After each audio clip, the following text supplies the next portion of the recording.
Good morning बच्चों। Binomial theorem को हम लोग कंटिन्यू करेंगे। ठीक है, तो हम लोग क्वेश्चन कर रहे थे एग्जाम्पल, तो एग्जाम्पल हम लोग आगे करते हुए चलें। तो आज एक एग्जाम्पल लेने से पहले एक इस पॉइंट को समझा जाए। पॉइंट इज कि x प्लस वाई का होल क्यूब को एक्सपैंड करके हम लोग लिखते हैं x cube plus 3x square y plus 3x y square plus y cube. ठीक है, अच्छा अब जरा इन दोनों x y को इंटरचेंज करके, है ना, हम लोग लिखें, उसके बाद अब इसको एक्सपैंड करके देखा जाए, है ना, कैसा टर्म आता है। तो अब हो जाएगा y cube plus 3y square x plus 3y square plus x cube, है ना। मीन्स इन दोनों में ध्यान से देखें तो इसमें हम लोग यदि यहाँ से मूव करें, है ना, स्टार्टिंग से, और इसमें इंड से, तो सेम टर्म मिलेंगे। जैसे इसका फर्स्ट टर्म यहाँ एक्स क्यूब है स्टार्टिंग से, यहाँ से इंड में फर्स्ट टर्म एक्स क्यूब है, यहाँ से सेकेंड टर्म देखें तो 3x स्क्वायर है, इसमें इंड से सेकेंड टर्म देखें तो 3x स्क्वायर वाई है ना, सेम। ठीक है, यानी यदि स्टार्टिंग से, ठीक है, स्टार्टिंग से दे दिया जाए 10वां टर्म इसमें, ठीक है ना, तो वहीं इसमें वो इंड से 10वां टर्म होगा इंटरचेंज करने के बाद। क्लियर? ठीक है, तो ये हम लोग को आएगा कि टर्म स्टार्टिंग से हो, बिगिनिंग से हो, उसके लिए तो हम लोग किए हुए हैं। ठीक है, टी आर प्लस 1 क्या लिखते हैं, n C r x to the power n minus r into y to the power r, है ना, आर प्लस 1 टर्म को, लेकिन वो स्टार्टिंग से होता है। लेकिन यदि इंड से दिया हुआ रहे तो क्या करेंगे, इन दोनों को इंटरचेंज कर लेना है। क्लियर? ठीक है, तो देखो क्वेश्चन नंबर 3 पर आया जाए। Find n if the ratio of the fifth term from the beginning to the fifth term from the end in the expansion of 2 to the power 1/4 plus 1/3 to the power 1/4 whole power n is √6:1। ठीक है, ऐसा ये दिया हुआ है। मतलब इसके expansion में फिफ्थ टर्म बिगनिंग से और फिफ्थ टर्म इंड से दिया हुआ है। ठीक है, उनका रेशियो √6:1 दिया हुआ है। ठीक है, तो बिगनिंग से तो लिख लेंगे, है ना, इंड से लिखने के लिए क्या करना होगा, इन दोनों को इंटरचेंज कर लेंगे। ठीक है, तो ये सबसे पहले 1/a ना लिख करके 3 to the power -1/4 लिखेंगे। ठीक है, तो हो जाएगा fifth term from the beginning in this, ठीक है, divided by fifth term from the end in, देखो इन दोनों को इंटरचेंज कर दिया गया। ठीक है ना, तो इंटरचेंज आगे हम लोग करेंगे, सॉरी। ठीक है, ये तो गिवन है ना, ये गिवन है, ये लिख लिए। आगे चलो, fifth term from beginning in this one. ठीक है, ये देखो यहाँ पर चेंज किया गया है, fifth term from beginning in this one, देखो इंटरचेंज कर दिया गया। ठीक है, ये ऐसे, दिस इज √6/1, है ना। तो ये दोनों मेरा क्या हो गया, बिगनिंग से। ठीक है, तो इसलिए इसमें अब हम लोग फिफ्थ टर्म लिख सकते हैं और इसमें फिफ्थ टर्म लिख सकते हैं। ठीक है,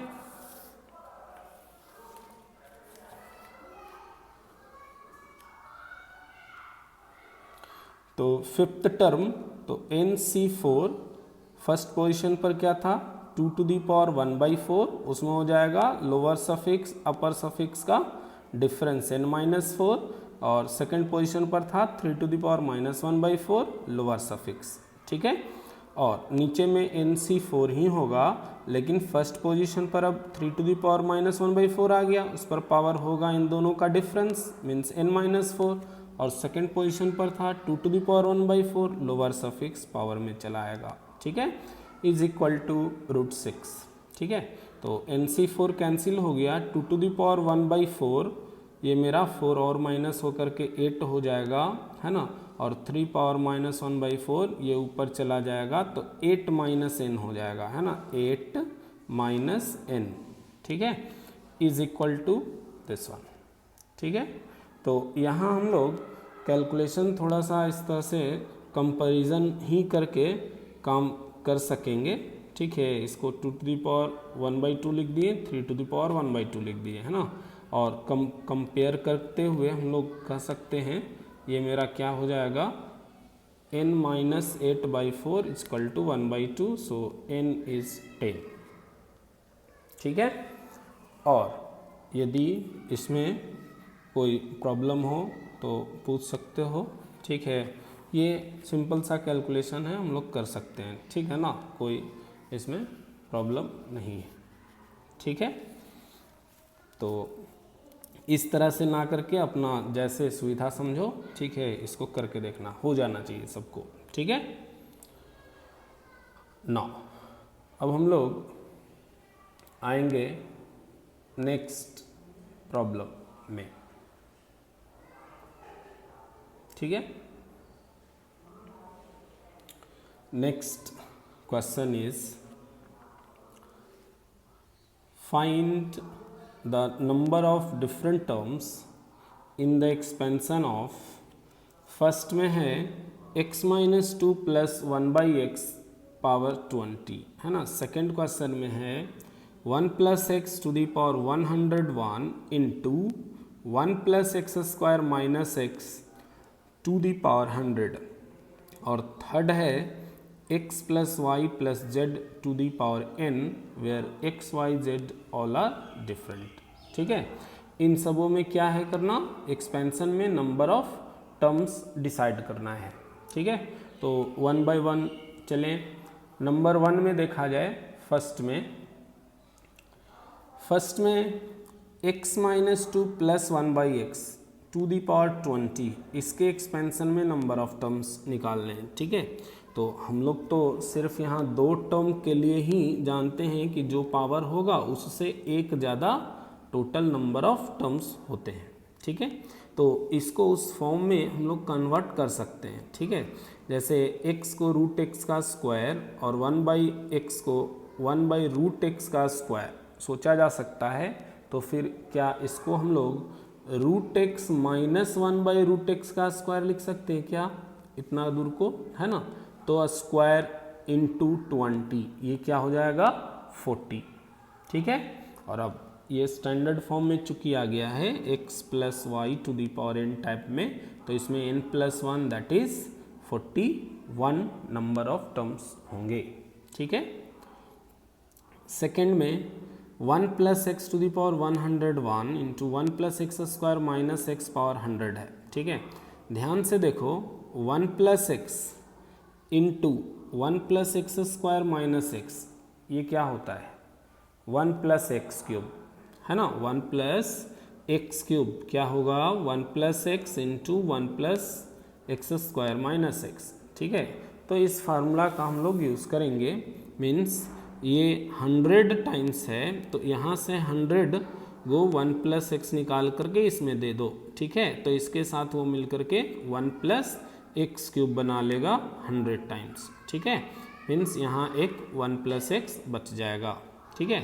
अच्छा, अब इसमें देखा जाए 1 प्लस एक्स क्यूब में 1 प्लस एक्स क्यूब में 101 टर्म्स होंगे, इसके एक्सपेंशन में 101 टर्म्स होंगे, और वो 101 टर्म 1 से मल्टीप्लाई होगा तो 101 टर्म मिलेगा, और x से मल्टीप्लाई होगा तो 101 और टर्म मिलेगा, ठीक है। तो टोटल 202 टर्म्स होंगे, ठीक है।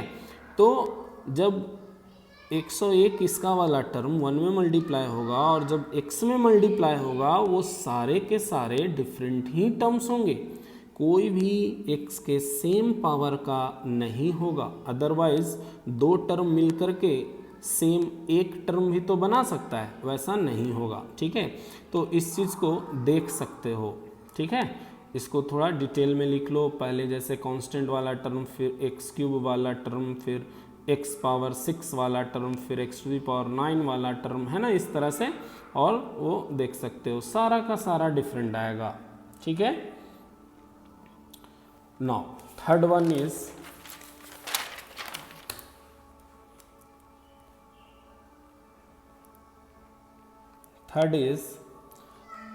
x plus y plus z, z है ये, है ना, पावर n, ठीक है।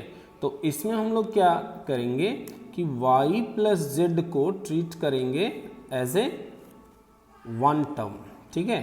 तो x मेरा हो गया फर्स्ट पोजीशन पर का और y प्लस जेड, है ना, ये हो गया सेकंड पोजीशन पर का टर्म, ठीक है। और तब इसको एक्सपैंड करके हम लोग डिसाइड कर पाएंगे नंबर ऑफ टर्म्स, ठीक है। तो वो कैसे होगा, nc0 x to the power n plus nc1 x to the power n minus 1, है ना, इन दोनों का डिफरेंस, ठीक है, into y plus z power 1, ठीक है, plus nc2 into x to the power n minus 2 into y plus z power 2 lower suffix, ठीक है, plus dot dot plus ncn y plus z power n। Clear, ऐसे expand कर लोगे, ठीक है। अब यही बात नंबर ऑफ टर्म्स की, अब हम लोग काउंट कर सकते हैं, ठीक है, क्योंकि जैसे इसमें देखो हो गया एक टर्म, इसमें दो टर्म, क्योंकि ये मल्टीप्लाई होगा y में और z में, तो दो टर्म मिलेंगे, ठीक है।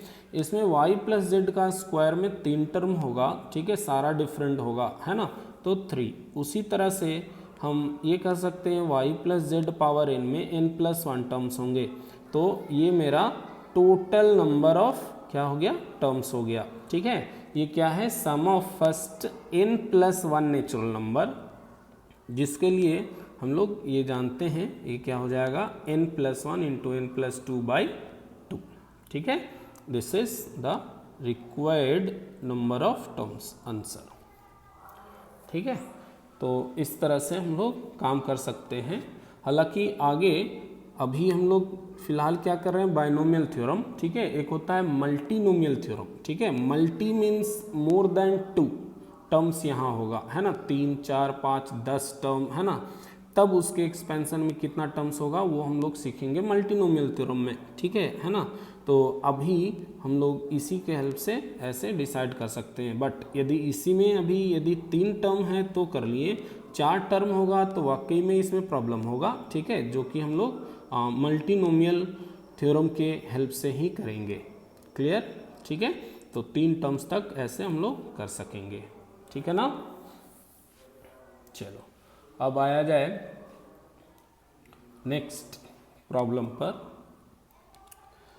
क्वेश्चन नंबर 5, ठीक है।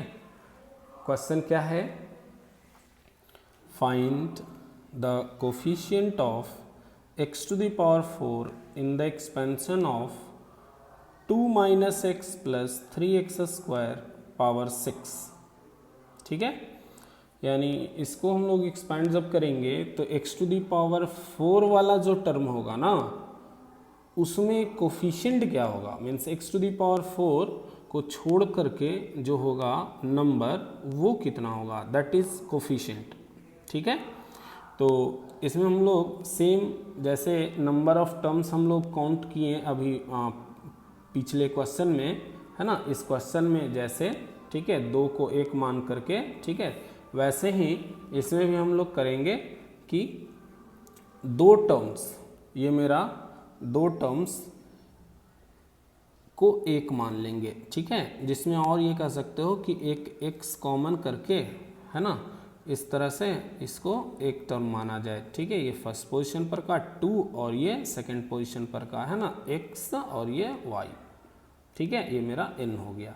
क्लियर, तो इसको हम लोग लिखें एक्सपैंड करके, ठीक है। ध्यान रहे x टू द पावर 4 का कोफिशिएंट चाहिए, तो जो ही x पावर 4 से ज़्यादा पावर आने लगा स्टॉप कर जाना है, ठीक है ना। तो लिखें 6c0 2 टू द पावर 6, है ना, plus 6c1 2 to the power 5, इन दोनों का डिफरेंस, है ना, और ये मेरा एक बार आ गया, ठीक है, लोअर सफिक्स 1 है तो 1 आ गया, ठीक है, plus 6c2 2 to the power 4, 6 2 का डिफरेंस 4, है ना, और ये मेरा हो गया 2 टाइम्स, ठीक है, पावर 2, इतना पर पावर 2, ठीक है, plus 6c3 2 to the power 3 और ये मेरा क्यूब हो गया, ठीक है। वैसे ही 6c4 2 टू दी पावर 2, इन दोनों का डिफरेंस, और ये मेरा हो गया पावर 4 वाला, ठीक है। अब इसमें देखो x टू दी पावर 4 ये खुद आ रहा है ना, अगले में x टू दी पावर 5 आएगा यहाँ पर, जो कि ज़रूरत है नहीं लिखने का, क्लियर, ठीक है। तो यहीं पर स्टॉप करेंगे और अब देखा जाए कहाँ कहाँ से कितना x टू दी पावर 4 मिलेगा, ठीक है। तो लिखे coefficient of, therefore coefficient of x to the power 4 is equal to, देखो इसमें नहीं मिलेगा, इसमें भी x टू दी पावर 4 नहीं मिलेगा, यहाँ एक मिलेगा, कब, ये मेरा x स्क्वायर खुद है, यहाँ से x स्क्वायर यदि आता है यहाँ से, है ना, तो मल्टीप्लाई हो करके मेरा x टू दी पावर 4 हो जाएगा, ठीक है। वो कब होगा, जब इतना पर स्क्वायर होगा, यानी 3 स्क्वायर, तो 6c2 है ना, 2 टू दी पावर 4, ये 3 स्क्वायर, ठीक है, प्लस फिर यहाँ से क्या होगा, जब यहाँ एक x आएगा, ठीक है, तो 6c3 2 क्यूब इंटू ये मेरा यहाँ से आ गया 3 इंटू 3 यानी 9, ठीक है। ये देख सकते हो कि इसमें x का कोफिशिएंट क्या होगा, वही ये 9 होगा, ठीक है, प्लस 6c4 2 स्क्वायर, ठीक है, क्योंकि ये खुद x पावर 4 है, यहाँ कांस्टेंट टर्म ही इसमें मल्टीप्लाई होगा, तो x टू दी पावर 4 का कोफिशिएंट इतना मिलेगा, क्लियर, जिसको हम लोग कैलकुलेट कर सकते हैं, 780 आंसर आएगा, ठीक है, 780 आंसर आएगा, ठीक है।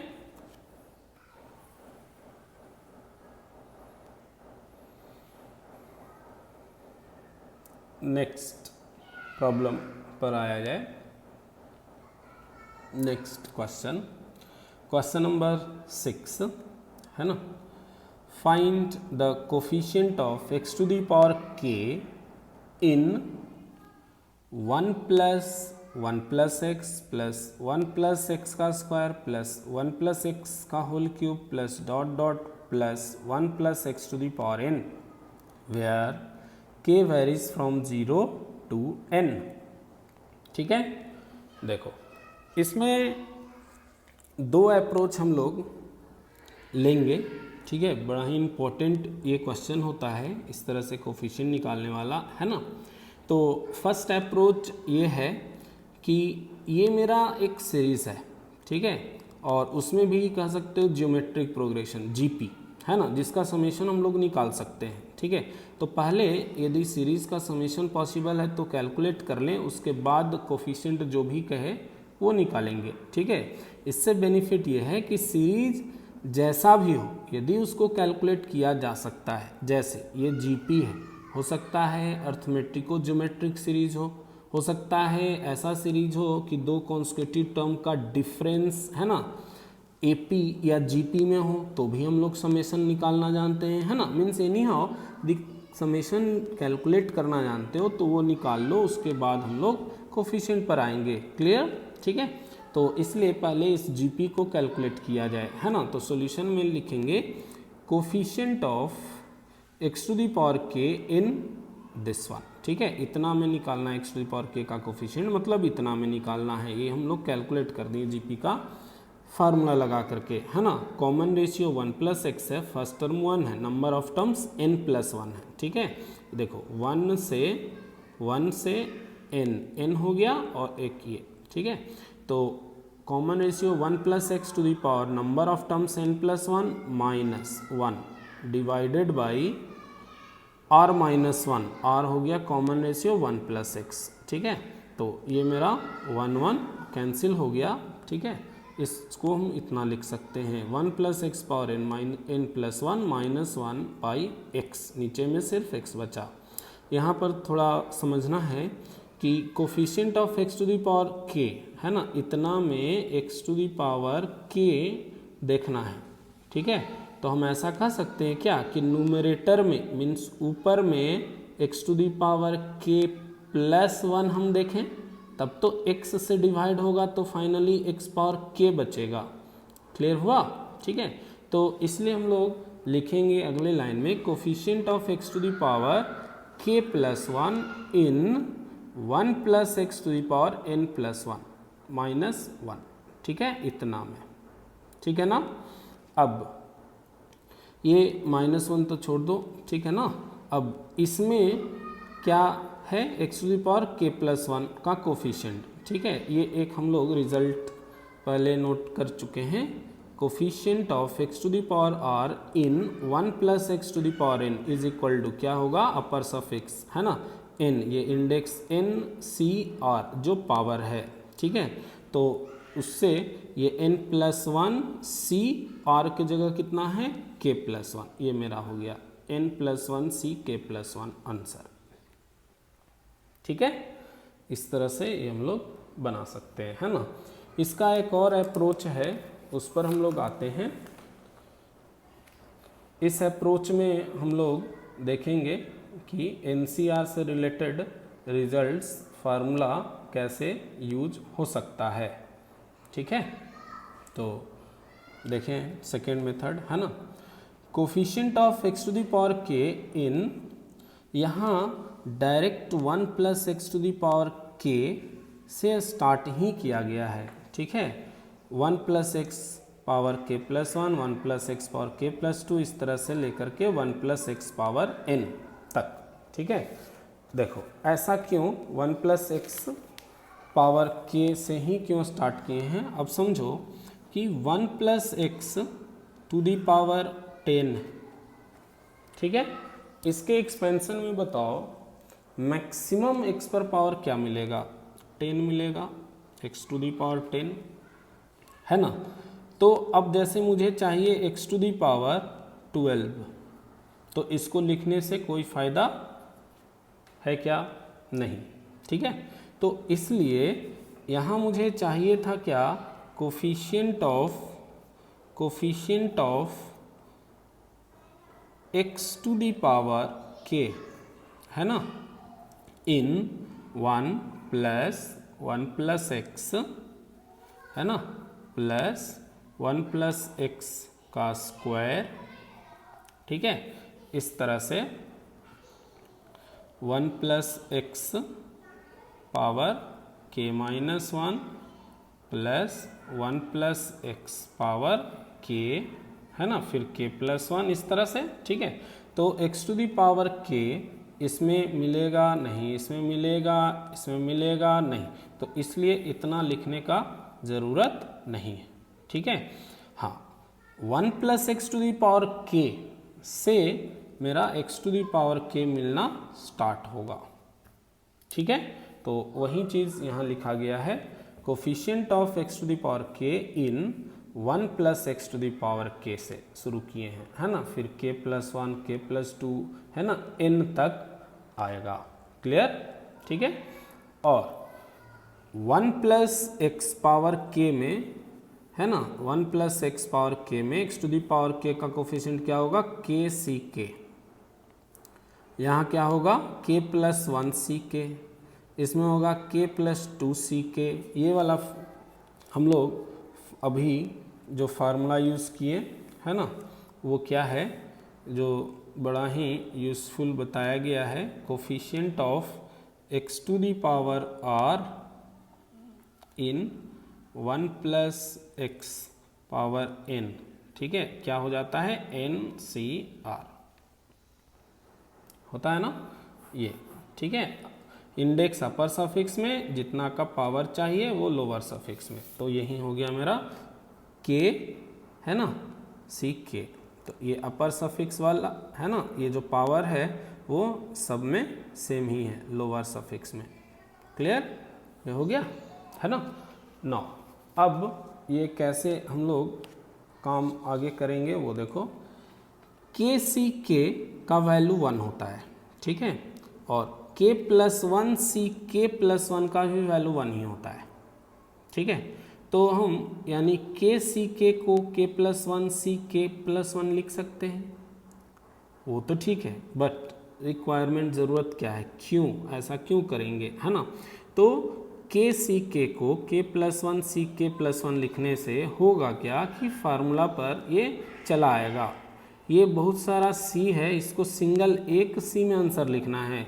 तो याद है ये एक हम लोग रिजल्ट फार्मूला निकाले हैं, फार्मूला वगैरह सब याद किए हो, बार बार उसको याद करो, है ना, लिख करके।